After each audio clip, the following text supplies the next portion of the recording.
Let me too express my gratitude for your presence. Welcome to the North Church of Christ and our assembly this morning.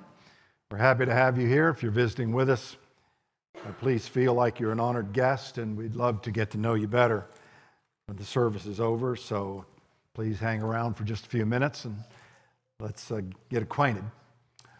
The lesson this morning is called I Searched for a Man. About 10 years ago, I was teaching a men's class in Connersville, and the class was actually based on 1 Corinthians 16. There's a similar phrase in 1 Corinthians 16 in verse 13 called act like a man.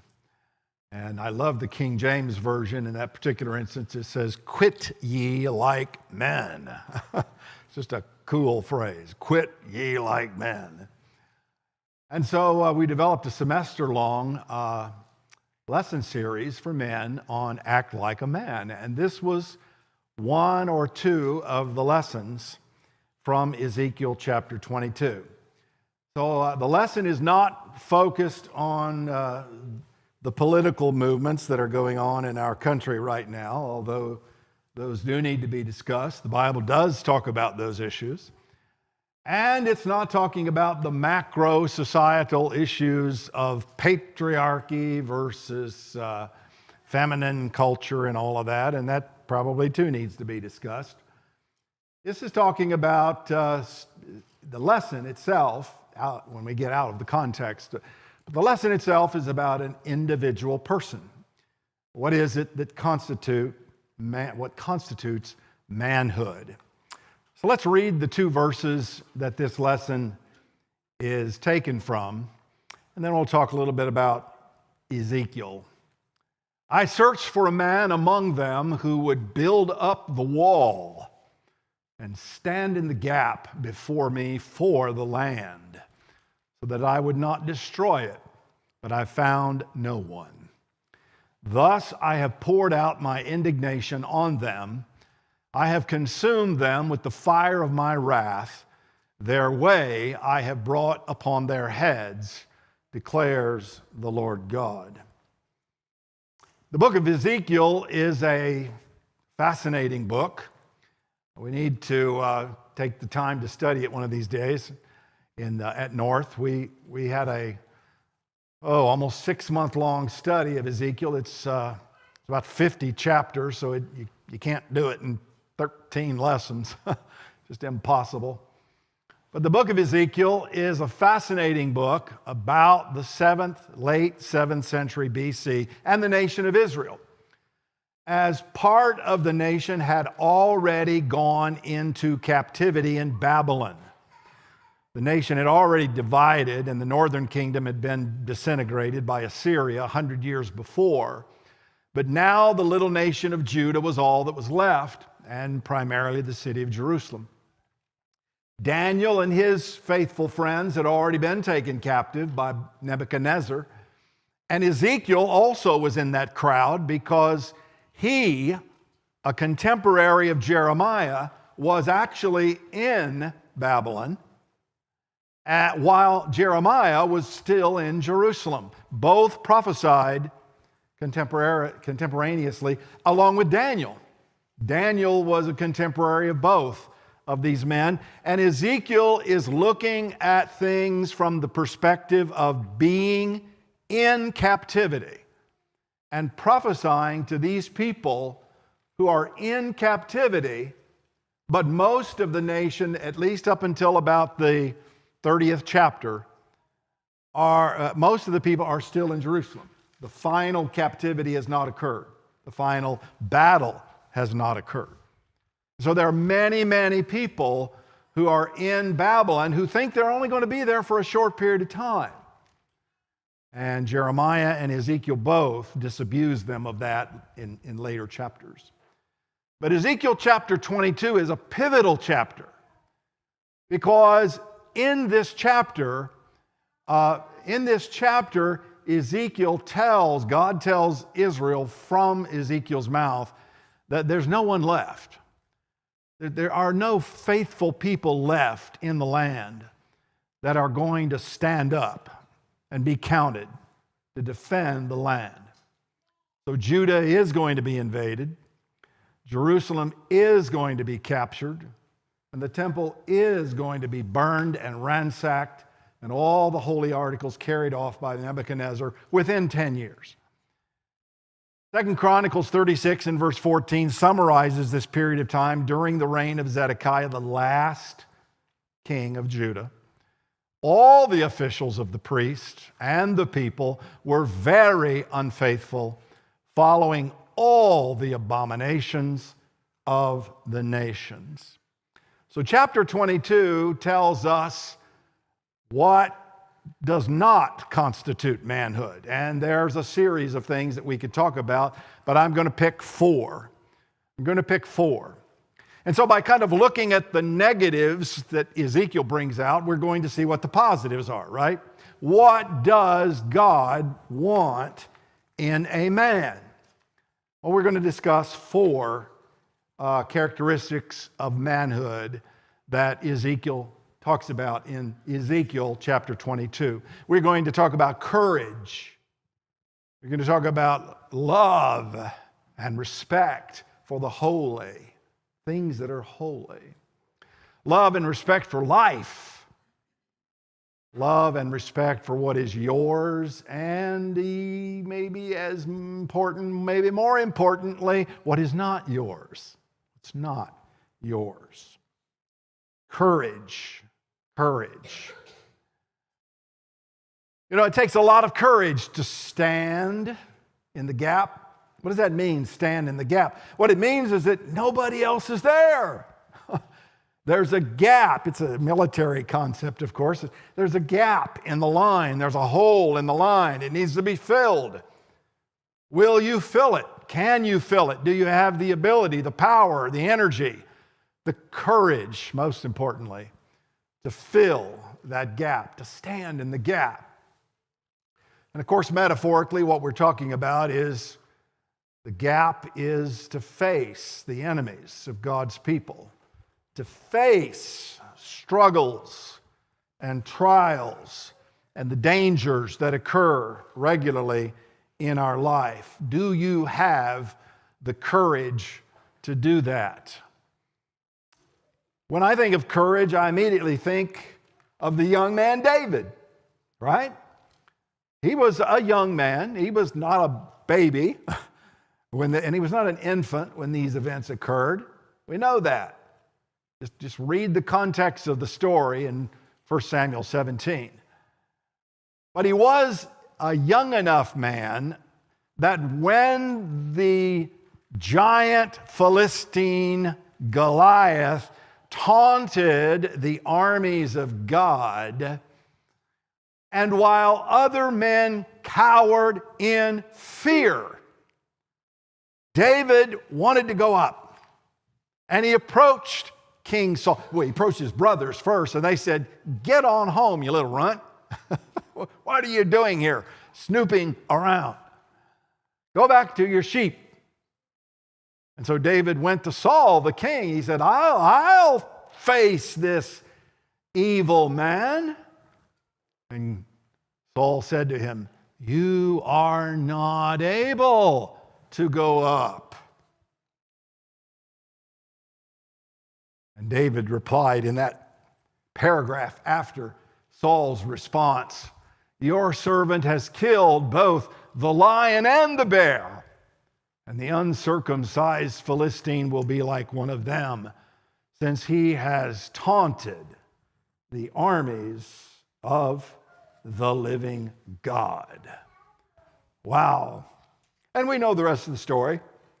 David was successful at defeating Goliath. He did have the courage to face the enemies of Almighty God, and he defeated the giant and went on to become king of Israel. So he had courage. He was a courageous man. But we need to have respect for holy things if we're going to be a man of God. A respect for holy things. In Ezekiel 22 in verse 8 and several verses in that chapter. He says, "You have despised my holy things and profaned my Sabbaths." I think we understand what the word despise is, but the idea of profane, of course, we think of profanity. The word profane simply means to make it common, to take something that's special, to take something that's unique, to take something that is sanctified, set apart, lifted up, made holy by God, and make it common. Sniff at it, despise at it, wag your head at it. There's not that much to that, so what? Big deal. But there are holy things. There are holy institutions. The church is a holy institution. Jesus died for it. He died for the church. All of us who are in the church have been cleansed by the precious blood of Jesus Christ who died on the cross. It is holy. The church is holy. The institution of marriage is holy. And Ezekiel in this chapter talks about how the men of Judah had profaned marriage through their sexual immorality.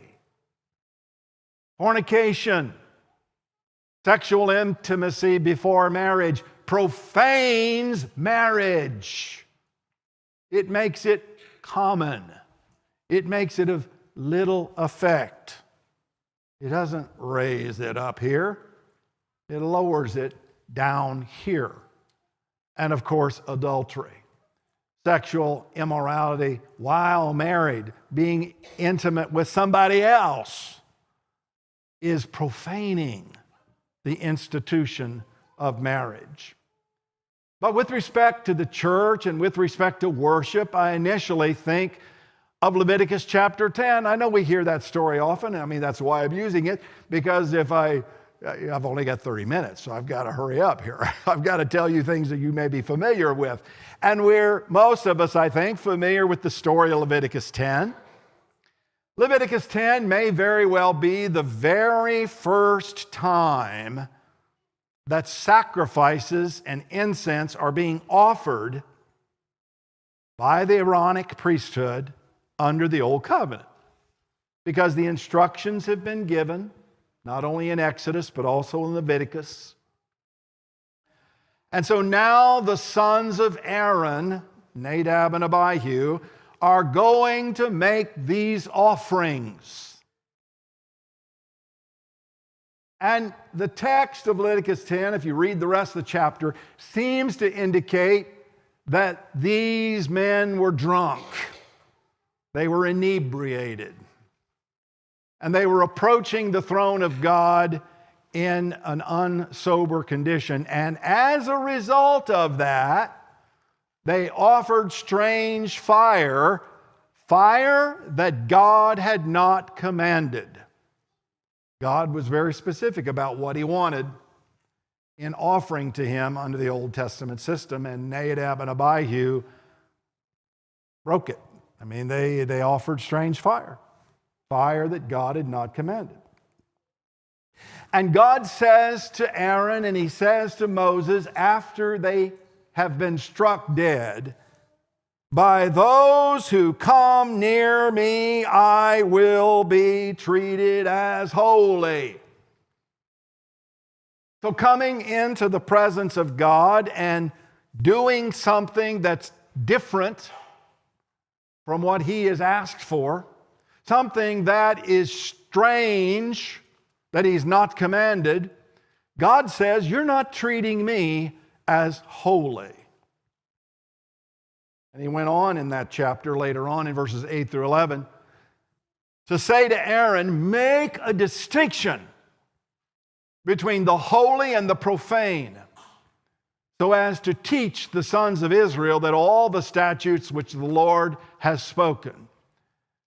The priests were to teach the people so that they would know the difference between what is holy and what is not holy, what is clean, what is unclean, what is sanctified, and what is common. You know, the Bible teaches us today that there is a Lord's Supper, a supper we've just participated in. It's instituted by God. It's instituted by Jesus Christ. What we just did. Jesus said, do it. He said, do it in memory of me. Now, I don't know about you. I'm on some of these sites, on Facebook, these discussion groups and blogs and things. And my wife tells me, just get off of those. Yeah, Leah's shaking her head. She knows too. And on these sites every now and then, and they're supposed to be sites that have members of the church on there. And one of the things that just really peeves me, I suppose, it just ticks me off, is when I hear people denigrating the way we observe the Lord's Supper. Oh, how do you think, just a cup and a drip, or a drip and a drop, or a dip and a drip, or what? They've got some language that they use that denigrates the memorial service that we have just been involved in. And they'll say something like, well, when Jesus instituted the feast, they were having a common meal. And so today, what we need to do is we just need to have a big old potluck. Let's just set up individual tables and we'll just have a breakfast or something, or lunch. And then as a part of that lunch, we'll then break out and have the Lord's Supper. That's what they did on that Thursday night in that upper room, right? Wrong. That is not what they were doing. What they were doing was a special meal. It too was a sanctified, holy meal. It was the Passover meal. You didn't eat just anything at that. You didn't eat eggs and bacon. I love eggs and bacon. I get in trouble with bacon. You all know I've been on a diet. I've been pretty successful with it. But bacon gets me in trouble. It really does. And it's not the only food, but it's one of them. Bacon, I love bacon. But eggs and bacon weren't on that menu. You look at Exodus chapter 12, and there were specific things on that menu. It was not a common meal. It was a Passover meal. It was a special meal. And then in that special Passover meal that they were partaking of, to remember the passing over of the death angel and their freedom from Egyptian bondage, Jesus said, there's another meal. There's a meal in the new covenant I want you to partake of. And he took portions of that and brought it out and said, this is now the meal you're going to partake of. The unleavened bread and the fruit of the vine. And he says in Luke's account that this is a memorial. It's not a meal. It's not a common meal. It's not even a meal. It's not even a meal to fill your stomach. In 1 Corinthians, the 11th chapter, Paul condemns the Corinthian church for making the Lord's Supper a common meal. He says, go home. Go home to have your eggs and bacon. Go home to have your whatever is on your menu. Ham and eggs, everything, whatever it is. That's where you have your common meal. This is a memorial meal. It's a special meal. It's a holy meal. And so the Apostle Paul says, or he who eats and drinks judgment to himself if he does not judge the body rightly. Similar to Nadab and Abihu, right? It's holy. It's a holy meal. It's not a common meal. It's not a Passover meal. It's a meal that memorializes the death, burial, and resurrection of Jesus Christ. We have things like that in our society, don't you? Go on YouTube and look up the tomb of the unknown soldier and look at some incidences where people have gotten out of line. I mean, they're on there, where people did not regard that place as sacred and holy. You know, and those guys that are walking that line, they look awful staid, right? They look awful quiet. You find out what happens when somebody acts out and does not show the reverence that they are meant to show at the tomb of the unknown soldier. You'll see what happens. Ezekiel also talks about respect for life. Respect for life. In verse 3, he says, "This city sheds blood in her midst, so that her time will come." Ezekiel indicates that the city of Jerusalem ran with innocent blood, flowed with innocent blood. In fact, in 2 Kings chapter 24, we get a description of the city of Jerusalem, not only at this time, but even prior to that, during the time of Manasseh. And this is when Jerusalem's fate and the nation's fate was sealed. Surely at the command of the Lord it came upon Judah to remove them from his sight because of the sins of Manasseh, according to all that he had done, and also for the innocent blood which he had shed, for he filled Jerusalem with innocent blood, and the Lord would not forgive. As far as I know, that's the only place in the Bible where this passage occurs, where the phrase occurs, would not forgive. God would not forgive the nation. Why? Because of innocent blood. But what specifically had happened?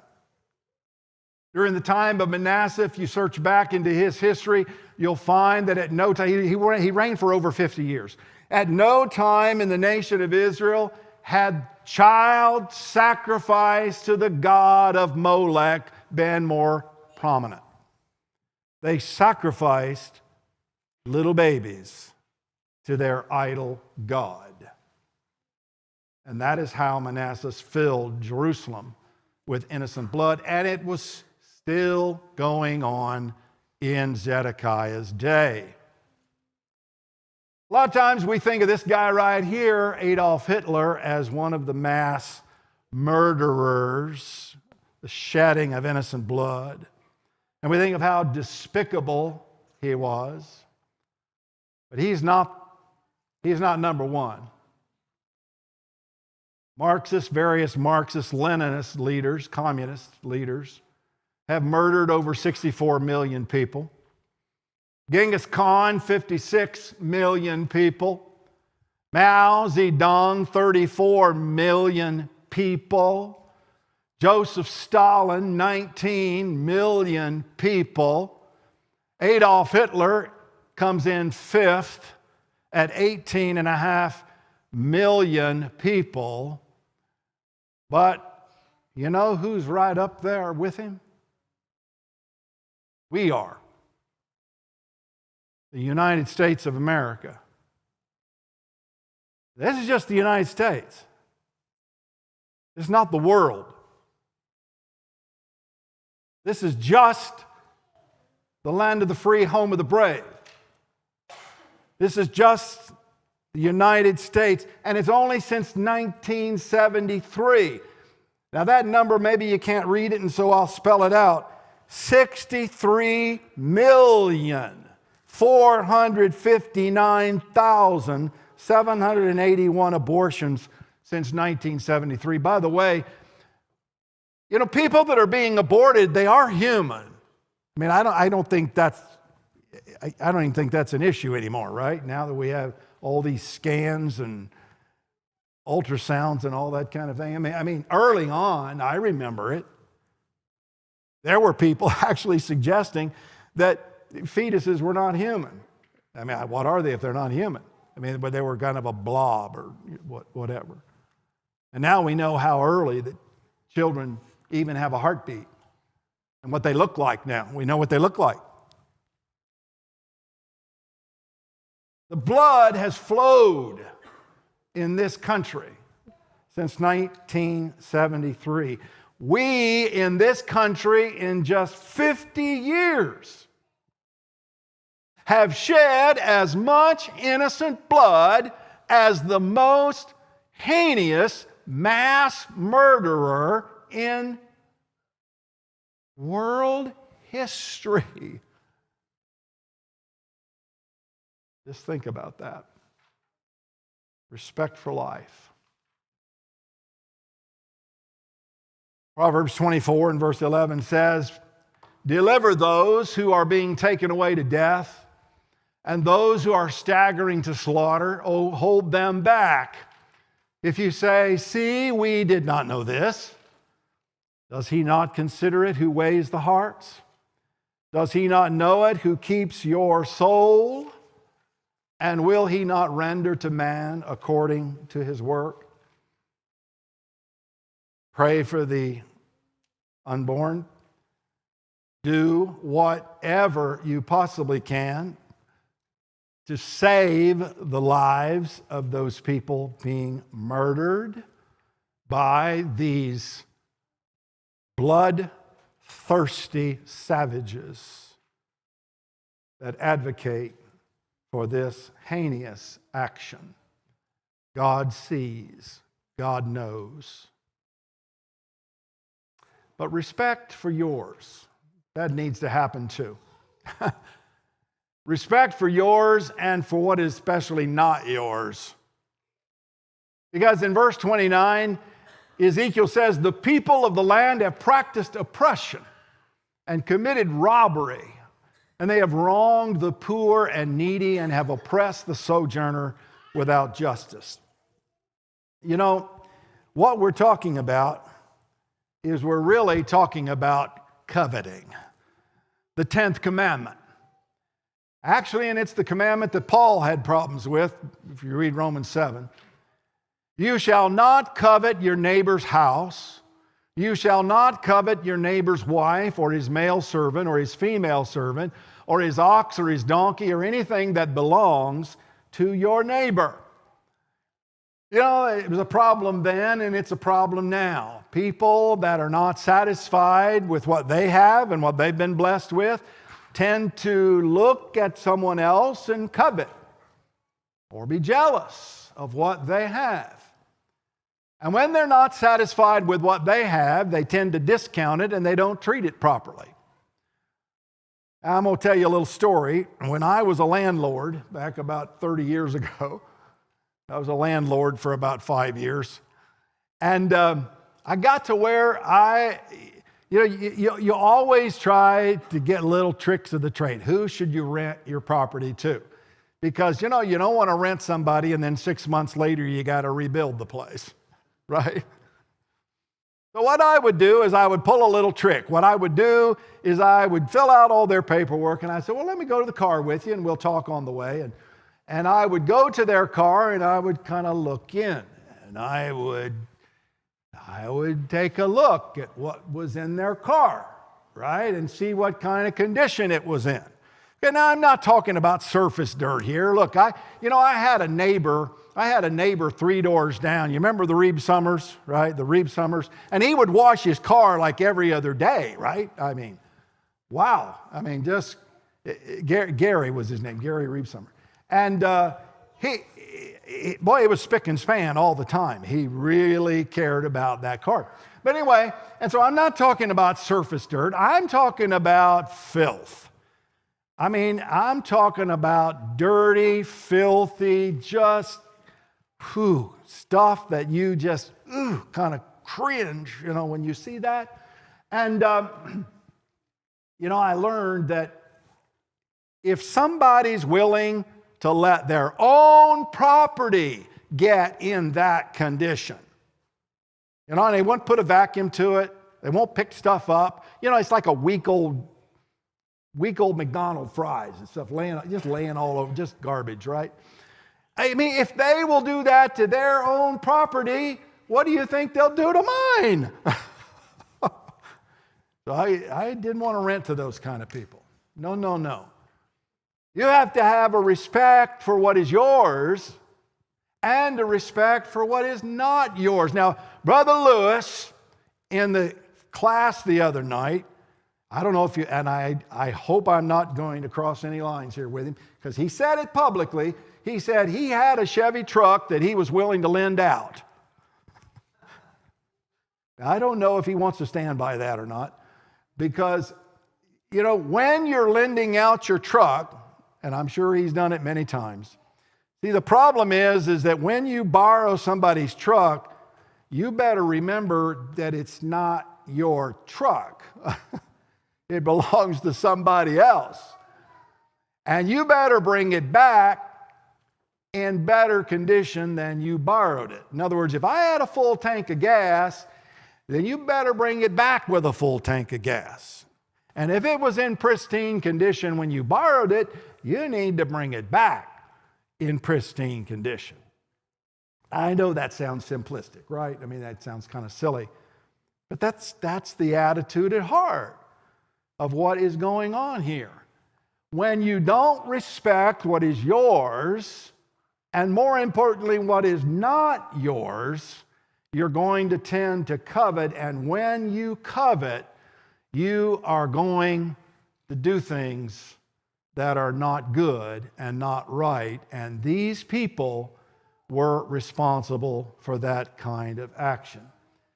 Well, these are 4 ideas for you that constitute manhood, that constitute what is being a man.